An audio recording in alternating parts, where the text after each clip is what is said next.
Hi, and welcome back to Gifts of Intuition. I'm Melissa. This is Mila. Here on this channel, we incorporate mental health with the divine feminine. I am a licensed therapist, and I am glad you're here. So, if you're new, welcome for the first time, and of course, welcome back if you've been here with me before. So, today I want to take a look at workplace trauma. Not so much trauma as in like a large, overwhelming traumatic event happening in the workplace, but more so the experience of working in a toxic work environment and how that is a traumatic experience, however long you work there, and how that sticks with you and impacts you in your career and how you view yourself.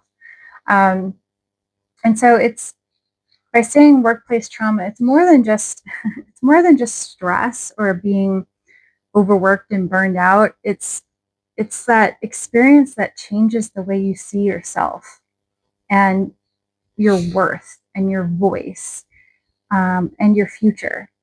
So if you've ever left a job feeling smaller than when you started and you're questioning your competence and your abilities and even your purpose in this field and wondering,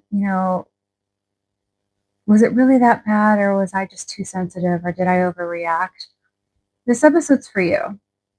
So I came to this topic because I myself have worked in many environments that were very toxic and had a profound impact on my sense of self and self esteem. And I still, on occasion, get nightmares about working in certain places and with certain bosses. And yeah, it still has a negative impact on me. So I know I'm not alone. And if you can relate to this, please know you're not alone. So, what is workplace trauma? This trauma happens when your work environment is or becomes emotionally unsafe consistently over time.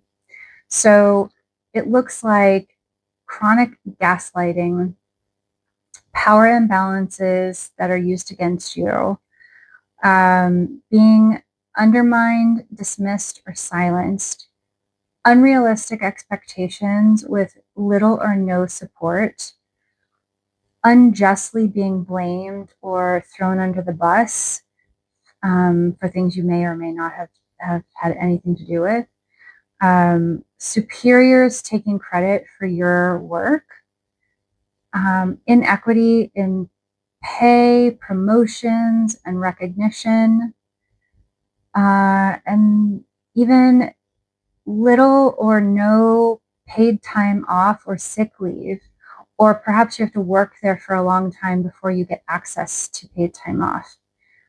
One place I worked, you had to work there a year before you could get sick time. And it was like, okay, great. I will do my best to like not get the flu in the first year of employment. It just wasn't reasonable. So you could take the time off if you got sick, but you weren't going to get paid for it. And when you live paycheck to paycheck, that's a huge deal. Um, so I want to take a look at how systems like this are set up to fail you. Employees are often treated as replaceable. And if you have a problem with it, go. You know, we're the ones that need the paycheck to pay our bills, and it's an expensive world we're living in. So we often get stuck with no options or very few options or options that don't really look that great. I even want to take a look at how HR, the human resources department, is supposedly set up to be helpful, but really isn't that helpful. So here's what's important. You don't have to experience some massive trauma to have workplace trauma. Okay, it's sometimes it's just this slow erosion of your sense of self over time. Okay. So looking at the psychological impacts of the trauma. As a therapist, I see this often, especially in women. Toxic work environments deeply impact our confidence, self-esteem, career identity, and even our nervous system. So it can stop you from trusting your instincts, and you second guess everything. So that's where that disconnection from your intuition, what you know to be true, you know is not right, but you push it away because you don't have time or space or resources to do anything about it. So you start gaslighting yourself. And you don't have the confidence to do anything about it. Self-esteem. So you internalize this message of like that you're the problem. So especially, I guess, if you work at multiple places that are toxic and are dysfunctional, you might start to think, well, okay, I had this problem here, I have this problem here, I have this problem here, maybe it's me. And to some extent, that may be true to some extent, okay? But I will say that I have worked in an industry where I've worked in many environments, same industry, same basic setup, and I came into a lot of the same problems. And I did blame myself. I'm like, is it me? Even though when I was in each of those places, I knew that what they were doing is wrong, unethical, not right. Um, and like I mentioned, like no PTO, no HR department, expected to work after hours, um, doing unethical things, and you know that if you speak up about those unethical things, you're going to be fired. Full stop. So it's just a series of people gaslighting you, and then you gaslighting yourself in order to survive there, if that makes sense. So I say that because when we internalize that we are the problem, it builds this belief that everywhere I go, I'm going to be the problem. But it doesn't invite the possibility that there's an industry standard that's broken here, or there's a systemic problem across this field that is broken, or perhaps I need to find a different type of company or a different type of environment to do the work that I want to do. This can really interfere with your formation of your career identity. You can get disconnected from your purpose. Like, why did I choose this field in the first place? Why do I do this work? Is this the right work for me? Should I even be here? Maybe I'm not good at what I do if I can't thrive in these environments, right? And so you can maybe talk to your manager for guidance or your boss or whatever, but you lose hope in it because they're part of the system too. And chances are they're wrapped up in the toxicity of it too, because I've also been in leadership positions in these environments thinking, well, maybe if I move up and become part of the leadership, I can become the change I want to see in the world, kind of situation. And to some extent, I was able to make changes, and I was able to be a positive influence on people, but those systems failed me too eventually. So there's always a boss, and there are just certain environments that are set up to fail. Yeah, and so it's not necessarily you, and that's a hard thing to sit with because, like I mentioned in my last video, with trauma, we often blame ourselves, especially if there's nobody else taking responsibility for it. So, and then regarding the nervous system, you may experience anxiety before meetings, difficulty sleeping, nightmares. Yeah, still getting those nightmares on occasion. It's not consistent, thank gosh, but on occasion. Hypervigilance, just waiting for the bottom to drop out, waiting for, you do one thing or you say one thing, and that's going to be the thing that gets you fired. Emotional exhaustion, Sunday scaries. If you don't know what that is, it's that experience where you've got your weekend off, you're starting to finally relax and get a break from it, And then Sunday rolls around and it's like, oh, I can't even enjoy this day off because I know I'm right back at it tomorrow. And then just again, that carried over trauma, it goes with you in future jobs, even jobs that are in a completely different industry. You know, if you do get out and you go try to do something else, that trauma comes with you. You're still, you know, prepared for danger around any corner, being fired or something. Okay, so then from the divine feminine perspective, this is where the deeper healing occurs, because the divine feminine is basically the opposite of these dysfunctional environments. Divine feminine is about intuition and embodiment, that alignment, that embodiment of body, mind, and soul, connected, communicating with each other, responding effectively in a healthy way, communicating what you know to be true is not good for you. Truth, your worthiness, and that cyclical nature of any company. Your divine feminine is reminding you that we thrive in cycles. We need cycles. We need ups and we need downs. We need work. We need rest. We need day. We need night. So is true in work. There are periods of busy and periods of downtime. There are periods of a high influx of money and periods of low influx of money. Periods of lots of customers or clients to care for and not so many phone calls coming in for whatever. You know, it goes up and down.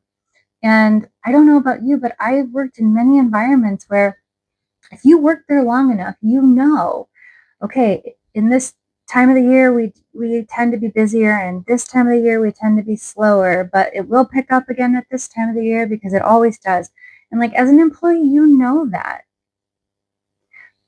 But if you work for toxic people, they ignore that and like gaslight you into thinking it's because you're doing something wrong, that we're in this lower period, you know? And so the divine feminine is like, no, it's a cyclical nature. It comes and it goes, and it comes again and it goes again.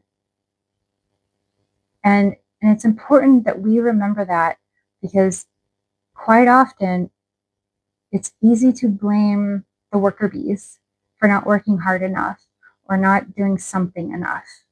And so you need to come back to that place of, I know it's going to pick up again. The scary part is if they overreact to it and start firing people rather than waiting for the tide to turn yet again.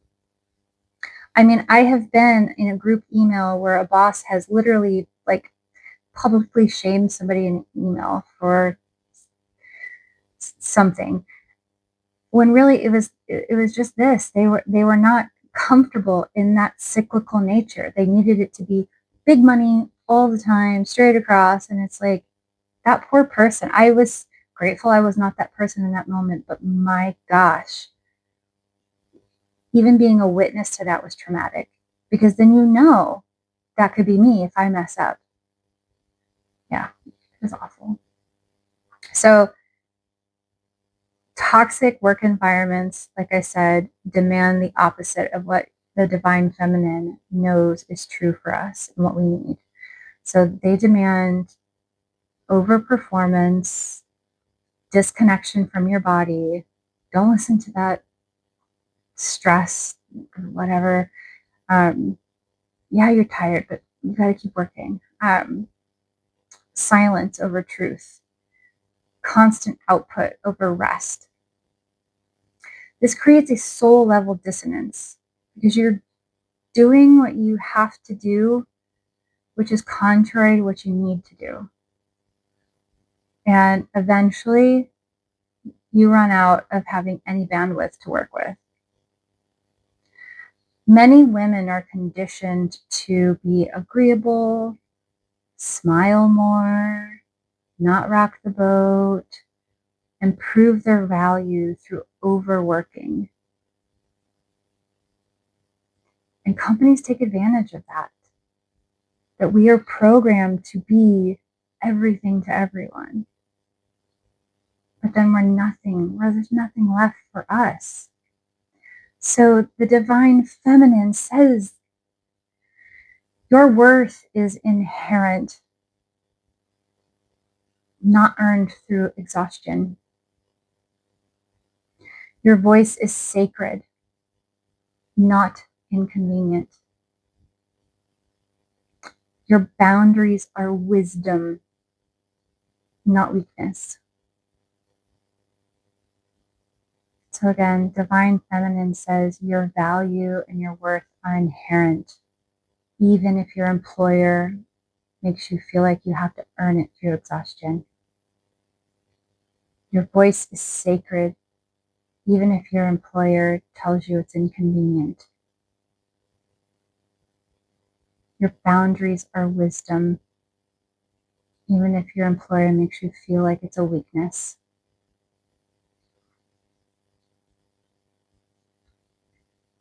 So I want to take this apart into a few different sections coming up here. The first section I want to look at is power, pay, and systemic harm. So from the systemic layer part, I want to look at, first of all, stating that the workplace trauma isn't just personal, it's structural. You're not the only one suffering or struggling, but everyone handles it differently. Okay, so if you look around and you're like, why am I the only one who seems to have a problem with this? You're not. Everyone comes into it with their own set of experiences prior to that job or field. And I liken dysfunctional or toxic work environments to the dysfunctional family system dynamics. So, if you think about like the alcoholic parent or the rageful parent, where you need to check the emotional temperature before coming home, that's you kind of experience that before work. Is the boss in a good mood today? Are we okay? What do the finances look like? Are we all on the chopping block? Like, there's just that energy of like, don't piss off the boss, you know? And in the workplace, we have the workaholics that are being taken advantage of, you know, and the people pleasers who don't say no and have no boundaries. But they probably come from a family system where they did that same thing because they had to. And so it may not feel weird or uncomfortable to them because that's what they're used to. And that may be you. Um, you know, in a dysfunctional family system, you have the family hero, the child that's the family hero that can do no wrong. I'm sure you can find those in your team at work too. Highly favored. We have the people who in their family system were like the caregivers and the glue that held everyone together. We have those in toxic work environments too. Okay, guys, let's do this together because, you know, we gotta, I don't know, succeed or whatever. We gotta pull it together. And I don't know, it's just like it's their job to make everyone cohesive when that's not their role. If that's the role, that's different. But I very much in those environments. I've even said, God, it feels like a dysfunctional family system in here. If you didn't grow up in a terribly dysfunctional family system, this will feel uncomfortable for you. This will feel wrong because you didn't grow up with this. But people who did grow up in dysfunctional family systems either thrive because they just fall into their role that they've always had, or they're triggered and they don't work out well because they're not trying to repeat old patterns, you know? Okay, so under this umbrella too is the hierarchical power plays. So this is where leadership uses their authority to control, intimidate, and silence you because they can. Again, They know they hold the power because they sign the checks. What are you going to do? And then there's pay inequality. Women, especially women of color and mothers, are often underpaid or penalized. I've worked in environments where I have known for a fact that my male counterparts are making more than I was, and I had more training and experience. I can name one for you right now, but I'm not going to. I've also worked in environments, though, where everyone of the same title starts at the same pay. And so it's a bit more fair like that. That can be frustrating if you're like, I deserve more, but at least you know everyone's starting at the same place, regardless of who they are. Is that better? I don't know. It would be ideal that we were compensated for the quality of our work and our experience without it having to be equal in order for it to be fair. But I guess that's better than knowing that I deserve more than a male counterpart and not getting it. I don't know. Imperfect systems. So, with the unfair expectations of these work environments, you are expected to do emotional labor you shouldn't have to do, take on invisible work that's not part of your job description. And if you state that, well, then you're not a team player. Be flexible at your own expense. Like, even though I clocked out, I still got to take calls after work or answer emails or whatever. I've worked in plenty of those environments too, where, maybe you're on call, or even if you're not officially on call, you should be available for questions or support. I've done a lot of that. It's exhausting. It is draining because you have no boundaries left. You have no off switch, and we need the off switch. Again, we need the cycles. We need the work time and the off time. We need that to recharge. And then I want to look at the HR department. So human resources. I thought when I got a grown-up job and entered the workforce that HR was there to help and protect employees. They help a bit, but really their purpose is to protect the company legally. They are there to implement things for employees so that the employer doesn't get in trouble for not implementing those things. It's not really about protecting you or taking care of your needs. So I'm not saying good people don't work in HR. They do. Don't get me wrong.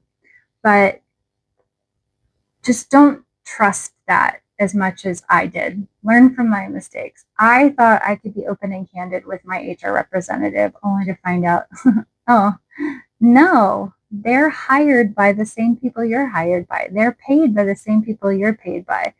So they work for them. They are there for them. They are not there for you. And so when that happens, women often feel unsupported, disbelieved, and retaliated against even. And that is deeply traumatizing. All right, now going into the gaslighting component and that self-doubt that happens as a result. So gaslighting in the workplace sounds like, that didn't really happen. You're overreacting. You misunderstood.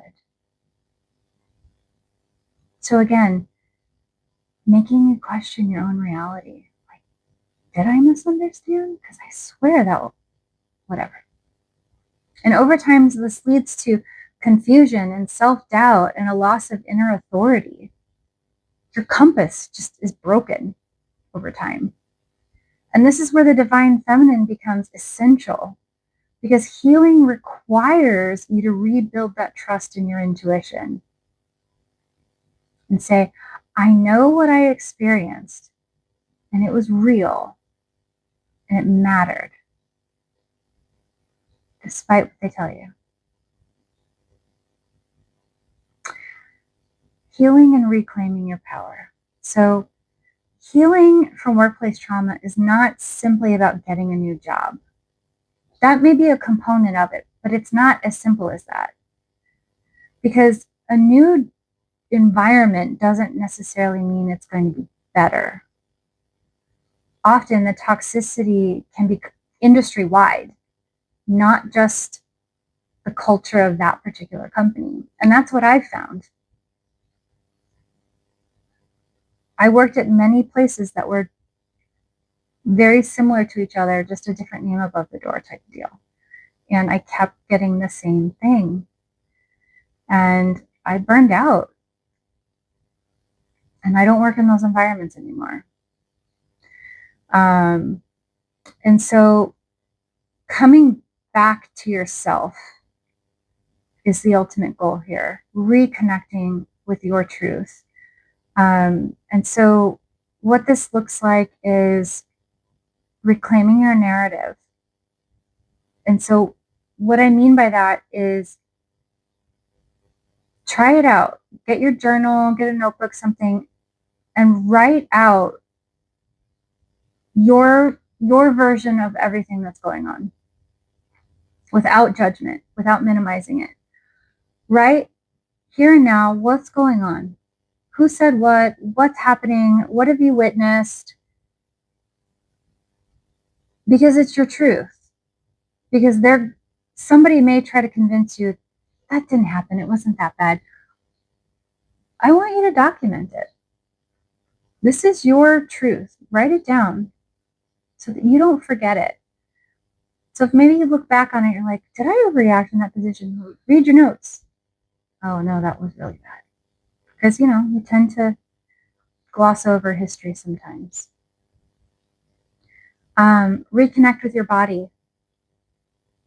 So really notice where the stress lives in your body and be gentle and loving and caring for all the ways that stress is showing up in your body. Practice grounding skills, mindfulness to bring you back into this present moment right here, right now. Breath work, gentle movement, just connecting with your body. Not running from what it's trying to tell you, but just being with it. Challenge those internalized beliefs. So the more we hear these gaslighting messages, the more we start to believe them. So I encourage you to really ask yourself, is this belief truly mine? Or was I conditioned to believe this?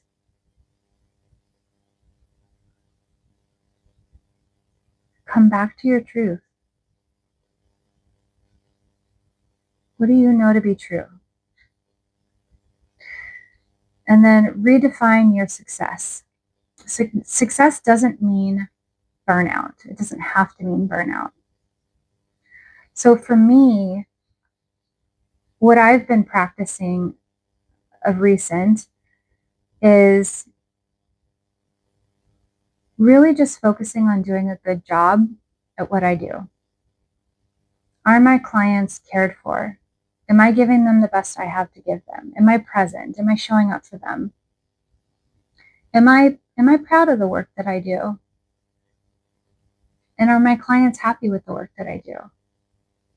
Yeah. I know I work hard. I know I work hard. And I know I do good work. And that's my truth. But of course, every place you work is going to have goals and numbers and metrics and, whatever, places they want to go. And they're going to put more on you. They're going to expect more. We're moving into this. We're going to start doing this. We're going to grow here. We're going to do that now. And That's all fine. Companies grow. But it's not on me personally to grow the company. And I've been really practicing putting that off of my plate and just continuing to do my good work that I show up to do. And that's success for me. And if that reflects in good numbers or good metrics or good whatever, great. But it's not my top priority. It's not my top priority. And so I encourage you to kind of pull back whatever work environment you're in. Am I doing the best I can with what I've got? Okay. And just let any additional stuff become white noise. Just focus on doing what you do. And frankly, if that's not enough, it might be time to look for somewhere else to go. Because we are only human and only capable of so much in a given day. We need to get to a place where we're okay with that.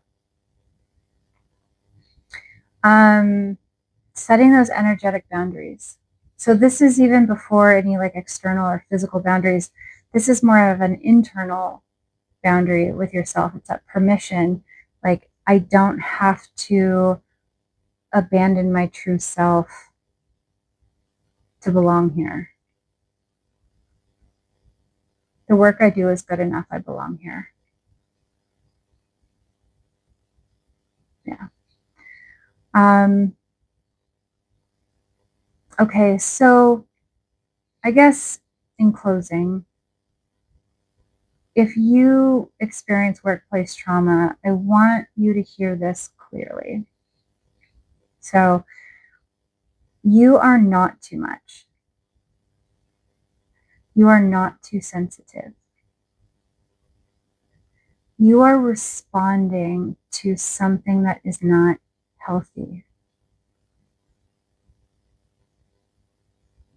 The environment is not good. And you are trying to thrive the best you can in an environment that is very unhealthy. And that takes its toll. So the divine feminine within you is not broken. She's in there. She may have been silenced. She may be exhausted. But she is just ready, waiting for you to come back home to her. So come back to that divine feminine within you. Connect with your intuition, your truth, your body. Know your worth. Know your worth and stick to your truth. Pull back from any gaslighting that's happening. You can appear to agree with the system while you know your truth. This is not you. This is a system problem. So thank you for being here and for doing this work and for choosing yourself. If this resonated with you, please like the video. If you're interested in this kind of content, please subscribe to my channel.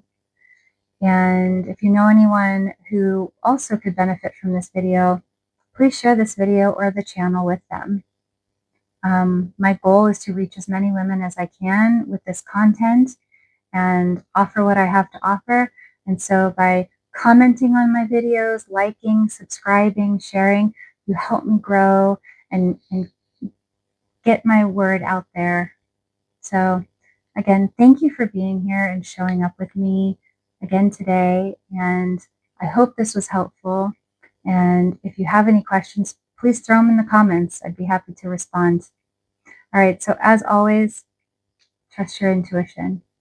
Okay. Bye-bye. Take care.